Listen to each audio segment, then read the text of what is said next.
자, 오늘 오후에 다 같이 읽으실 성경 말씀은 마태복음 1장 23절입니다.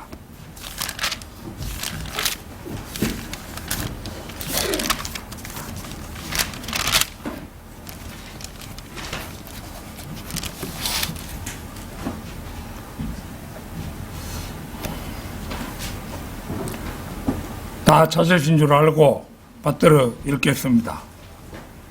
보라, 한 처녀가 잉태하여 한 아들을 낳으리니 그의 이름을 임마누엘이라 하리라 하셨으니 이를 해석하면 우리와 함께 하시는 하나님이라. 자, 오늘 오후에는 오실 왕의 점진적 계시, 오실 왕의 점진적 계시, 이런 제목으로 말씀을 드리겠습니다. 화가들이 그림을 그리는 것을 보면 먼저 대략의 구도를 잡고 보다 선명한 사물의 모양으로 스케치한 다음 엷은 색부터 점차 짙은 색으로 덧칠을 해나갑니다. 완성이 가까울수록 음영이 뚜렷해지고 원근감도 아울러 살아납니다. 성경을 읽어보면 경우에 따라서는 이 그림 그리는 법과 유사한 느낌을 받을 때가 있습니다. 특히 오실 예수님에 대한 계시가 그렇습니다. 예수님은 하나님의 인간을 향한 축복의 정수입니다. 인간이 축복을 받는다고 할 때 예수님은 바로 그 축복의 근원입니다. 아무리 많은 돈을 지닌다 해도 예수님이 없으면 의미가 없습니다. 아무리 많은 부동산을 지닌다 해도 예수님이 없으면 의미가 없습니다. 아무리 많은 지식을 소유한다 해도 예수님이 없으면 역시 의미가 없습니다. 아무리 많은 권력을 소유한다 해도 예수님이 없으면 또한 의미가 없습니다. 요한계시록 1장 8절을 찾겠습니다.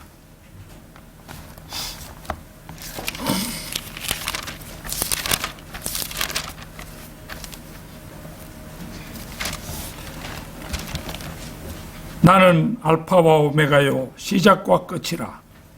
주 곧 지금도 계시고 전에도 계셨고 앞으로 오실 전능하신 분이 말하노라. 알파는 헬라어의 첫 번째 철자이고 오메가는 마지막 철자입니다.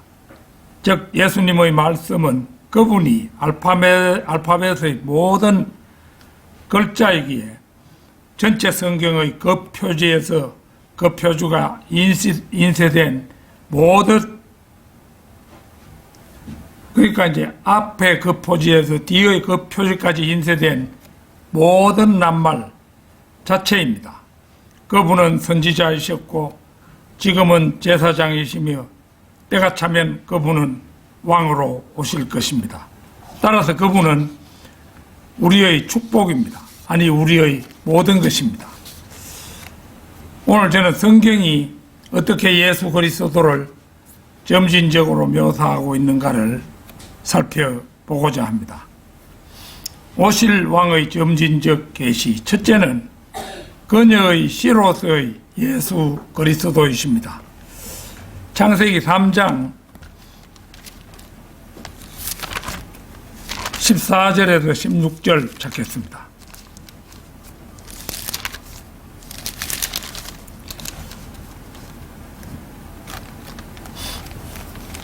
14절에서 16절까지 주 하나님께서 그 뱀에게 말씀하시기를 네가 이것을 행하였으니 너는 모든 가축들과 들의 모든 짐승보다 저주를 받아 네 배로 다닐 것이며 네 평생토록 흙을 먹을지니라. 내가 너와 여자 사이에 또 네 씨와 그녀의 씨 사이에 저기를 두리니 그녀의 씨는 너의 머리를 부술 것이요 너는 그의 발꿈치를 부술 것이라 하시고 여자에게 말씀하시기를 내가 너의 고통과 너의 임신을 크게 늘리리니 네가 고통 가운데서 자식들을 낳을 것이요 너의 바람은 네 남편에게 있을 것이니 남편이 너를 주관하실 것이라 하시더라. 주관할 것이라 하시더라. 이 일련의 말씀은 BC 4004년 인간이 최초로 범죄한 후 하나님으로부터 응분의 처분을 받는 장면을 보여줍니다. 바로 여기에 그녀의 시라는 말씀이 나옵니다. 이것이 예수님과 관련된 최초의 기록이기에 바로 이를 두고 원시 복음이라고도 부르는 것입니다. 그녀의 시는 다른 말로 하면 여자의 시가 되겠는데 단도직입적으로 말해서 예수님이 인간의 몸을 통해 오실 것을 말씀한 대목입니다. 이 세상 모든 사람은 남자의 씨로부터 태어났는데 여기 처녀의 배에서 출생한 사람이 있습니다. 그가 곧 여자의 씨이며 예수 그리스도이십니다. 지구상의 역사 이래로 여자로 태어난 사람 수를 약 4천억 명으로 추산합니다. 이 가운데 정상적인 수태 과정 없이 아이를 낳은 여자가 유일하게 예수님을 낳은 마리아입니다. 이번은 BC 4004년 하나님으로부터 그녀의 시라는 말씀을 듣고 자기가 낳은 아들이 사탄의 머리를 상하게 할 줄 알았습니다. 그러나 이것은 착각이었습니다. BC 4004년에 그녀에게 주어진 약속이 무려 40세기라는 기나긴 세월이 지나서 40세기라는 건 좀 틀렸죠. 20세기가 되겠죠. 기나긴 세월이 지나서 마리아에게서 예수님이 출생함으로써 비로소 문자적으로 성취되었기 때문입니다. 오실 왕의 점진적 계시, 둘째는 나와 같은 선지자로 불리는 예수 그리스도께서 오실 것이라는 계시입니다. 신명기 18장 15절 찾겠습니다.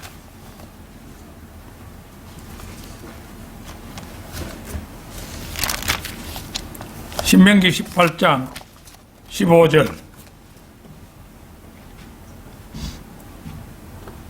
주 너희 하나님께서 네 가운데로부터 네 형제들 가운데서 나와 같은 한 선지자를 네게 일으키시리니 너희는 그에게 경청할지니라. 여기서 네 가운데로부터 네 형제들 가운데는 이스라엘 민족을 가리킨 말입니다. 나와 같은 한 선지자는 물론 예수 그리스도를 지칭한 것입니다. 이 부분은 모세의 인품을 보여주는데 우리는 오실 예수 그리스도께서 바로 그런 인품을 가지실 분으로 이해해도 좋을 것입니다. 이 부분은 예수 그리스도의 인품이 모세와 같다는 것입니다. 민수기 12장 1절에서 3절을 찾겠습니다.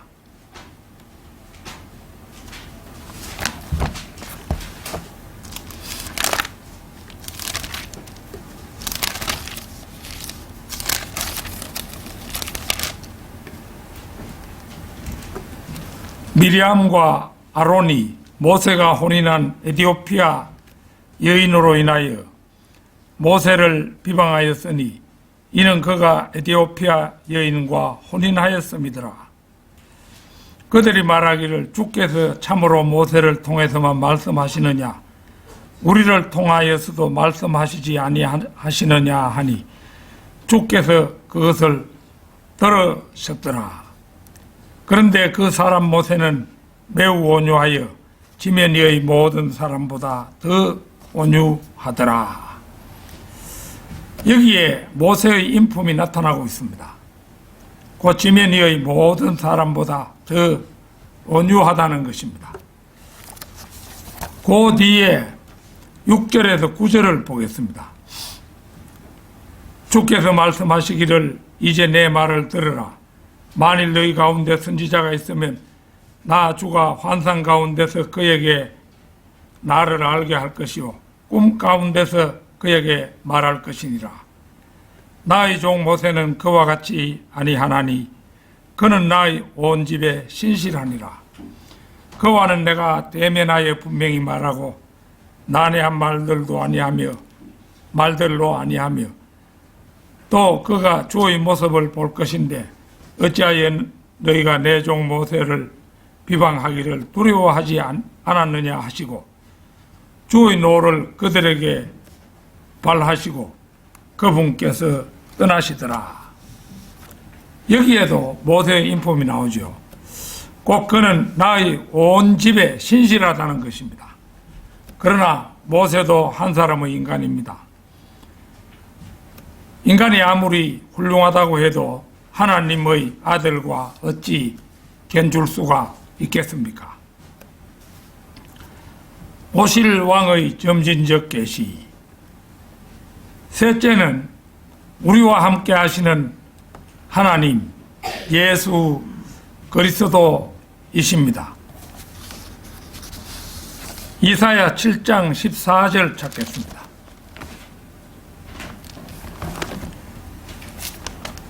이사야 7장 14절.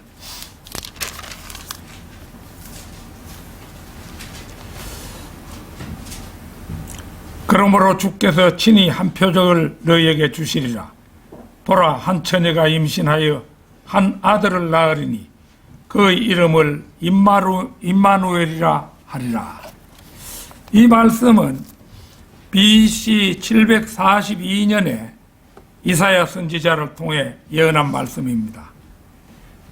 주께서 친히 한 표적을 보여주시는데 한 처녀가 임신하여 한 아들을 낳는다는 것입니다.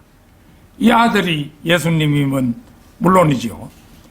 한 처녀가 임신하여 한 아들을 낳는다는 것은 처녀가 남자와 잠자리를 같이 하지 않고 한 아들을 낳는다는 의미입니다. 이것을 신학적 용어로는 동정녀 탄생이라고 하는데 이 교리는 오랜 세월 동안 믿지 않는 학자들에 의해 항상 공격을 당해왔습니다. 그들은 걸핏하면 헬라어나 히브리어 같은 원어를 들이대면서 성경을 공격하지만 여기서 처녀에 해당하는 헬라어 파르테노스는 오직 문자적인 처녀에게만 해당되는 단어입니다. 이것이 바로 이사야가 예언했던 그 내용입니다. 알레스보이는 이사야 7장 14절에서 처녀를 젊은 여자로 변개했습니다. 믿음이 없는 성경 편찬 위원들이 남자 없는 처녀의 임신을 도저히 믿을 수 없었기 때문입니다. 이사야는 이 사실을 어디까지나 표적으로 제시했는데 젊은 여자가 남자와 관계를 맺어 아기를 낳는 것은 결코 표적일 수는 없는 것입니다. 제가 이 세상에 태어날 때 아슬아슬하게 우리 아버지 허리춤에 있다가 엄마 뱃속으로 들어와서 참 간만의 차이로 태어났는데요. 그걸 내가 이번에 먼 길에 그걸 얘기했지요. 그런데 한 인간의 출생도 아슬아슬하게 그렇게 태어날 수가 있습니다. 그러나 처녀가 임신하여 태어나는 것과는 천냥지차지요. 그렇다면 이 젊은 여인이라는 불경스러운 헛소리는 어디서 유래했는가 하는 점입니다. 연구된 바에 의하면 바빌론 탈무드에서 왔다고 합니다.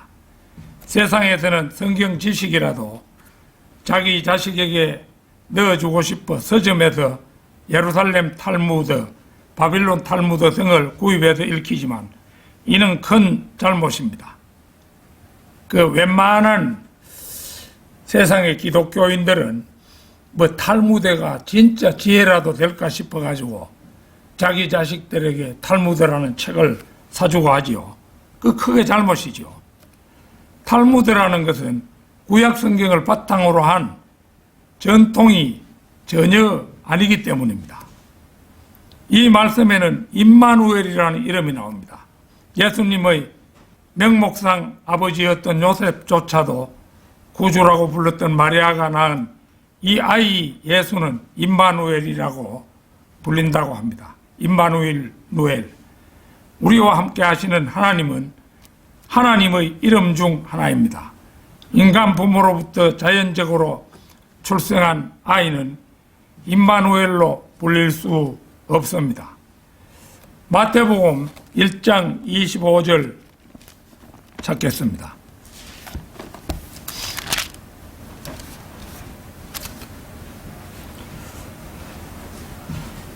그녀가 첫 아들을 낳기까지 그녀를 알지 아니하였다가 낳으니 그가 그의 이름을 예수라 하더라.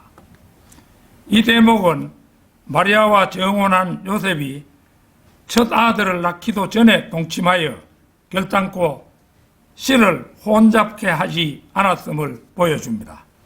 성경은 요셉이 마리아가 첫 아들을 낳은 후에 비로소 동침을 했고 자신의 씨를 말미암은 야고보, 요세, 유다, 시몬 등 4명의 형제와 2 이상의 자매들을 낳았음을 기록하고 있죠. 마가복음 6장 3절 찾겠습니다.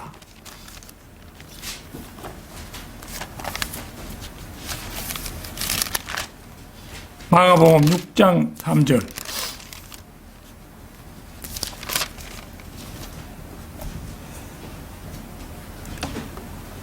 이 사람은 마리아의 아들이며 야고보와 요세와 유다와 시몬의 형제인 목수가 아니냐. 또 그의 누이들이 여기 우리와 함께 있지 아니하느냐 하며 그들이 주로 인하여 실족하더라. 아주 너무도 분명하죠. 이렇게 되어 있는데 이 로마 가톨릭은 여기에 나온 남자들을 예수님의 사촌이라고 이렇게 하고 누이들도 물론 그래 자기들 말대로 하면 사촌 누이들이 되겠죠.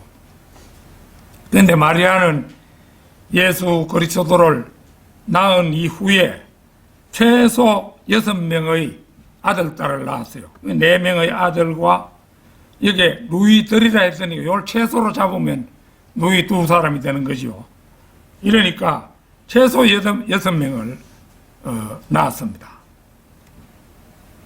그러니까 몽소 성천이니 이래가지고 예수님을 낳았음에도 처녀라고 하면서 그 마리아를 숭배하기를 마지 않는 그들은 얼마나 엉터리인가를 알 수가 있죠. 오실왕의 점진적 계시, 넷째는 예수 그리스도께서 태어날 장소입니다. 미카 5장 2절을 찾겠습니다.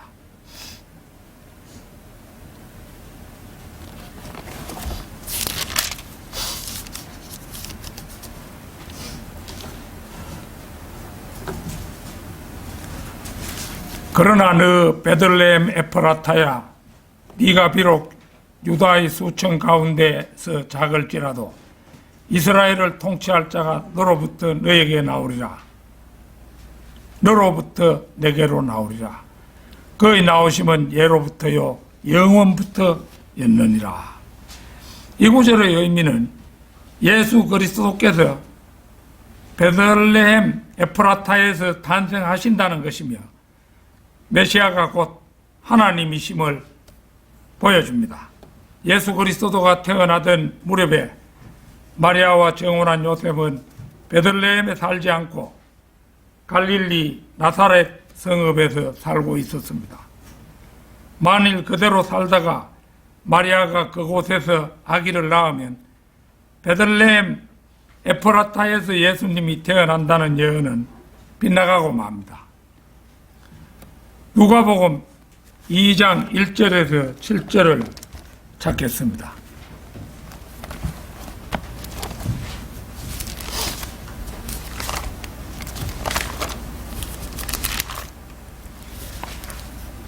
누가복음 2장 1절에서 7절입니다. 당시에 카이사 아우구스토로부터 한 칙령이 내려 온 세상이 조세 등록을 하게 되었는데, 이 조세 등록은 쿠레뇨가 시리아의 총독이었을 때 처음 실시된 것이었더라. 그때 모든 사람이 각기 자기의 고향 성읍으로 조세 등록을 하러 가니라. 요셉도 갈릴리 나사렛 성읍에서 유대 다윗의 성읍, 즉 베들레헴이라는 곳으로 가니 이는 그가 다윗 가문의 계열이기 때문이더라. 그가 자기와 정혼한 아내 마리아와 함께 조세 등록하러 갔는데 그녀는 아이로 인하여 배가 불렀더라. 그들이 그곳에 있는 동안 날이 차서 그녀가 해산을 하게 되었더라. 그리하여 그녀가 자기의 첫 아들을 낳아 그의 포대기로 싸서 구유에 누이니 이는 여관에 그들이 들 방이 없었기 때문이라. 사람은 누구나 고향을 떠나 이주하는 경우가 많습니다. 다윗의 후손인 요셉도 예수님이 태어날 무렵에는 갈릴리 나사렛에서 살고 있었죠. 마리아의 처자들 산딸이 가까워지자 하나님께서는 로마 황제 카이사 아우구스토를 시켜서 칙령을 내려 전 로마에 조세 등록을 하게 합니다. 그리하여 요셉도 만삭의 마리아를 데리고 베들레헴 에프라타로 갔고, 급기야 들 방이 없어서 어느 집 마구간에서 해산을 하여 거기 구유에다 창조주의자 구세주인 아기를 누였다는 것입니다. 사람이 보기에는 아슬아슬할 정도로 하나님께서는 자신의 예언을 성취하셨습니다. 마태복음 2장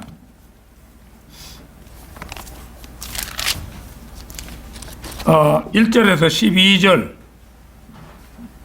보도록 하겠습니다. 마태복음 2장 1절에서 12절입니다.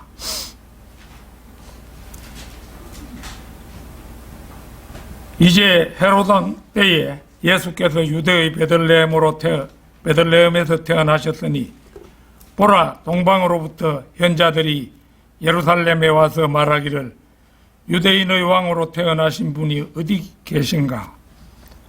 우리가 동방에서 그분의 별을 보고 그분께 경배드리러 왔노라 하더라. 헤로드 왕이 이 일들을 듣고 온 예루살렘과 더불어 불안해하며 백성의 모든 선임 제사장들과 서기관들을 함께 모으고 그리스도가 어디서 태어나겠느냐고 물으니 그들이 말하기를 유대의 베들레헴이오니. 요때 아마 이 제사장들과 서기관들이 이제 미카서를 지목하고 거기에 베들레헴 그게 나오니까 그렇게 말했겠죠. 그들이 말하기를 유대의 베들레헴이오니 이는 선지자에 의하여 이렇게 기록된 바 너 유다 땅 베들레헴은 유다의 통치자들 가운데 가장 작지 아니하도다. 이는 너에게서 한 다스리는 자가 나와 내 백성 이스라엘을 통치할 것임이라고 하였음이니이다 하더라. 그때 헤롯이 그 현자들을 엄밀히 불러서 그 별이 나타난 때를 자세히 묻고 그들을 베들레헴에 보내면서 말하기를 너희는 가서 그 어린아이에 관하여 자세히 알아보고 찾거든 내게 다시 알려주어 나도 가서 그에게 경배하게 하라고 하더라. 그들이 왕의 말을 듣고 길을 떠났는데 보라, 동방에서 보았던 그 별이 그들을 앞서 가다가 어린아이 있는 곳 위에 와서 멈춘지라. 그들이 그 별을 보고 심히 기쁨으로 즐거워하더라. 그들이 그 집에 들어가서 어린아이가 모친 마리아와 함께 있는 것을 보고 엎드려 그에게 경배하고 보물함을 열어 황금과 유향과 몰약을 예물로 드리니라. 그들은 꿈에 헤롯에게 돌아가지 말라는 하나님의 경고를 받고 다른 길로 고국에 돌아가니라. 이것은 누가복음과는 다른 이야기로 동방의 현자들이 별을 보고 찾아와서 유대인의 왕으로 태어난 아기를 찾아와 경배했다는 기록입니다. 헤롯은 예수 그리스도가 자신의 왕위를 빼앗을까봐 베들레헴 지경의 2살 아래 사내 아이를 죽이는 큰 죄를 범하고야만 합니다. 물론 이 사륙은 요셉의 꿈에 나타난 천사의 계시로 요셉과 마리아와 예수님은 이집트로 안전하게 피한 다음의 일이었음을 성경은 전해줍니다. 오실 왕의 점진적 계시, 다섯째는 흑암 속의 백성들이 본 큰 빛입니다. 이사야 9장 2절을 찾겠습니다.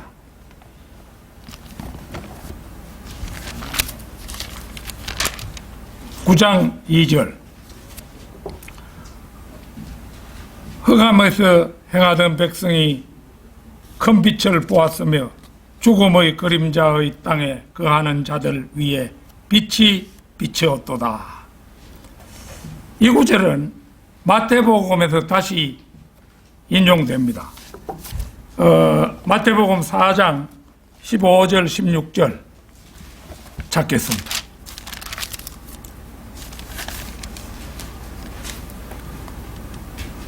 요단강 저편 이방인들의 갈릴리 해변길의 서불룬 땅과 납탈리 땅아, 흑암에 앉은 백성들이 큰 빛을 보았고 또 죽음의 땅과 그늘에 앉은 자들에게 빛이 비치었도다 하셨느니라.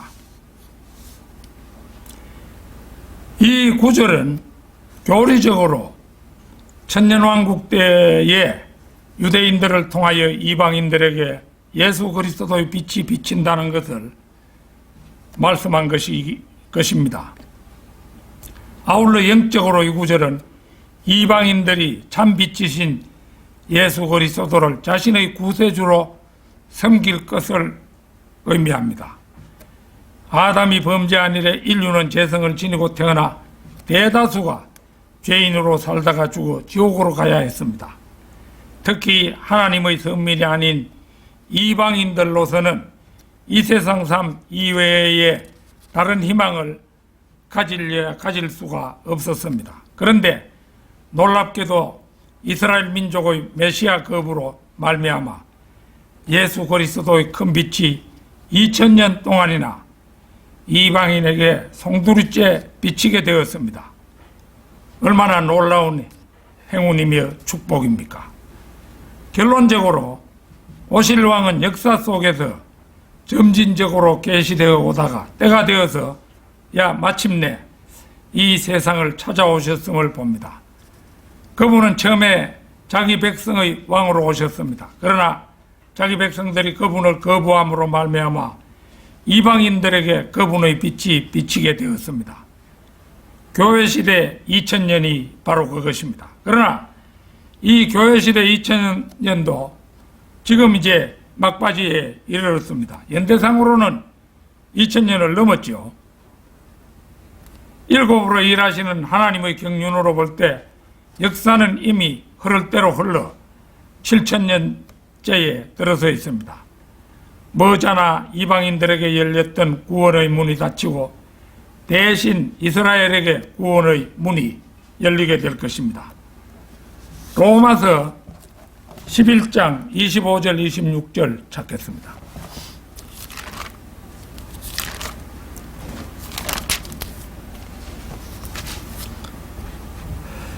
(25절) 26절입니다. 형제들아, 너희가 스스로 지혜 있는 체 하지 않게 하기 위하여 이 신비를 너희가 모르기를 내가 원치 아니하노니, 이는 이방인들의 충만함이 차기까지는 이스라엘의 일부가 완고하게 된 것이라. 그리하여 온 이스라엘이 구원을 받으리라. 기록된 바 구원자가 시온에서 와서 야곱에게서 경건치 아니한 것을 제거하시리라. 여기를 보면은 한 신비가 계시되고 있습니다. 이 신비는 이방인들의 충만함이 찰 때까지 이스라엘의 일부가 완고하게 되는 신비입니다. 즉 예수님이 자기 백성 이스라엘의 왕으로 그들이 영접하지 않음으로 말미암아 2000년 교회 시대가 열렸습니다. 이스라엘이 하나님으로부터 2000년 동안이나 따돌림을 받는 동안 무수한 이방인들이 구원을 받고 빛으로 오신 예수 그리스도의 혜택을 입었습니다. 그러나 이방인의 때가 차면 이방인에게 열렸던 구원의 문이 닫히고 대신 2000년 동안이나 버림받았던 온 이스라엘이 구원을 받는다는 것입니다. 여러 가지로 판단해 보건대 지금 이방인의 때는 거의 찼습니다. 근데 이제 뭐 여러 가지 표적으로 볼 때도 이 때가 차가고 있습니다만은 뭐 자식이 부모를 잘 섬기지 않는다든지 부모가 자식을 죽는 길로 인도한다든지 얼마 전에 그 조윤아인가 그 학생 부모가 완도에서 차를 몰아가야 바닷속에 들어가가지고 가족이 죽었지요. 근데 이 부부는 그 자기 딸을 자기 건 줄 알았어요. 실제는 그 딸은 하나님이 주신 선물인데 엄마 아빠가 죽더라도 자식만은 뭐 자기 외할머니한테 맡기든지 뭐 잠시 어디 갔다 오겠다고 하고 저끼리 죽든지. 그런데 그 펜션에서 말이지 나가는 동영상에 이래 찍혔는데 엄마가 딸을 업었는데 팔이 축 늘어져 가지고 있어요. 이거 이제 미리 물에 빠져 죽기 위해서 아이가 물에 빠져 죽을 때 고통받지 않도록 하기 위해서 수면제를 잔뜩 먹여가지고 아이가 인사불성이 되도록 해가지고 그걸 업고 나가가지고 차를 타고 나가서 죽었지요. 이런 거에 이게 지금 이제 아직 신문에 보도가 잘 안 돼서 그렇지 이미 죽기 시작한 사람은 많습니다. 지금 앞으로 우리 한국 민족, 한국 국민 5천만 명 가운데 3천만 명이 이 경제적 어려움을 당한다 이거죠. 그러니까 이게 보통이 아닌 거예요. 그래 대해서 은행 빚을 빌려가지고 정권 투자한 사람, 가상화폐를 산 사람, 또 은행 빚을 빌려가지고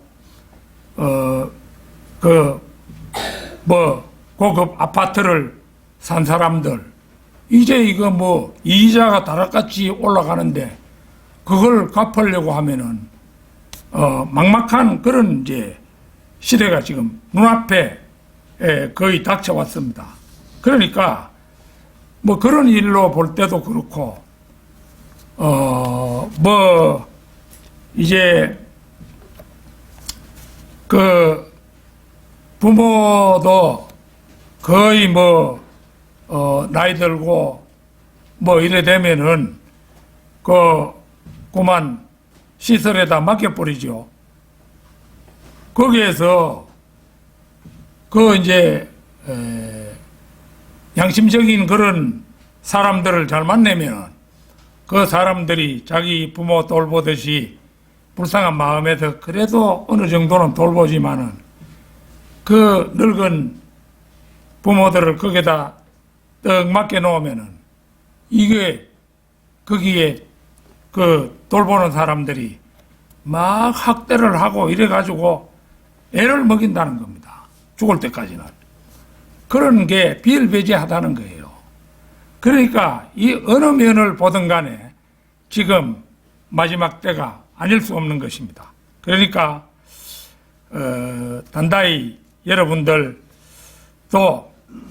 자기의 구원이 확실한가 이거 점검을 잘 해보고 그리하여 주님 오셨을 때 빠지는 사람이 없도록 그렇게 단단히 해야 되겠죠.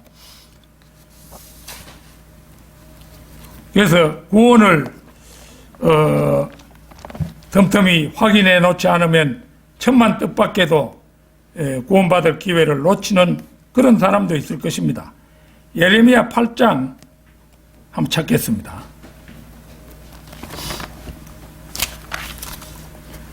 예레미야 8장 20절입니다.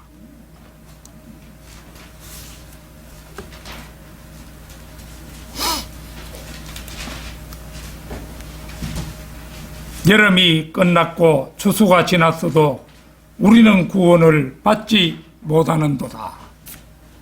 여름이 끝났고 추수가 지났어도 우리는 구원을 받지 못하는도다.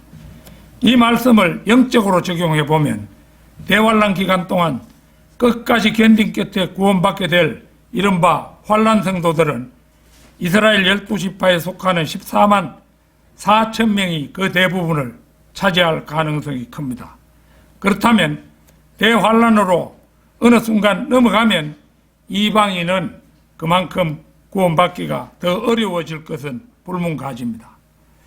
아무쪼록 성도 여러분은 더 늦기 전에 우리와 함께 하시는 하나님, 곧 큰 빛의 수혜자가 되시기를 진심으로 바람하지 않습니다. 다 같이 기도드리겠습니다.